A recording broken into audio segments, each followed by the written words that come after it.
جو علم کو دنیا کمانے کے لیے حاصل کرتا ہے، علم اس کے قلب میں جگہ نہیں پاتا۔ انسان کی سمجھداری یہ ہے کہ وہ کفایت شعار ہو۔ خدا کے نزدیک بہترین دوست وہ ہیں جو اپنے دوست کا خیر خواہ ہو۔ جب تجھے نیکی کر کے خوشی ہو اور برائی کر کے پچھتاوا ہو تو تو مومن ہے۔ کسی برائی کو معمولی سمجھ کر اختیار نہ کرو، ممکن ہے اس سے خدا روٹھ جائے۔ گلے اور شکوے سے زبان بند رکھو، راحت نصیب ہوگی۔ پرہیز کرو، پرہیز نفع دیتا ہے۔ عمل کرو، عمل قبول کیا جاتا ہے۔ علم پیغمبروں کی میراث ہے اور مال کفار فرعون و قارون وغیرہ کی۔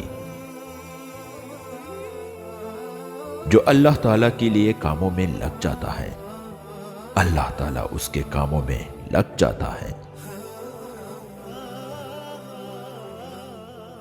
مومن کو اتنا علم کافی ہے کہ وہ اللہ تعالیٰ سے ڈرتا ہے۔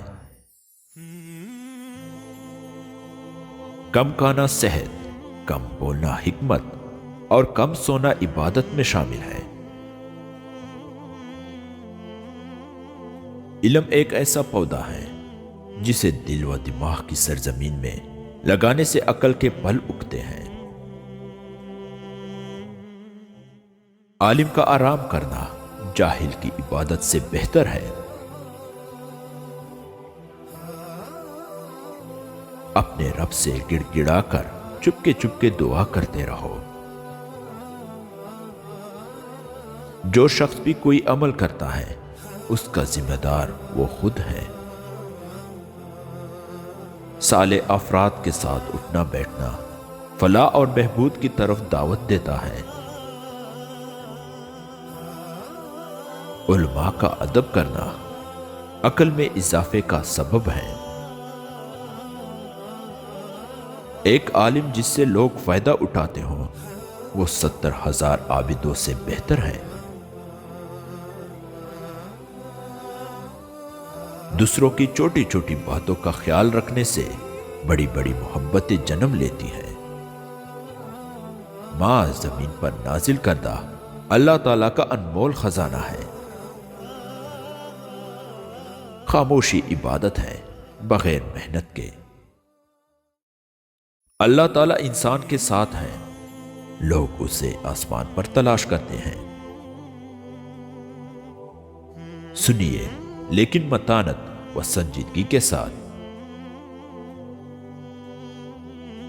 بلند آواز میں کہکہا لگانا اچھی بات نہیں سمجھی جاتی۔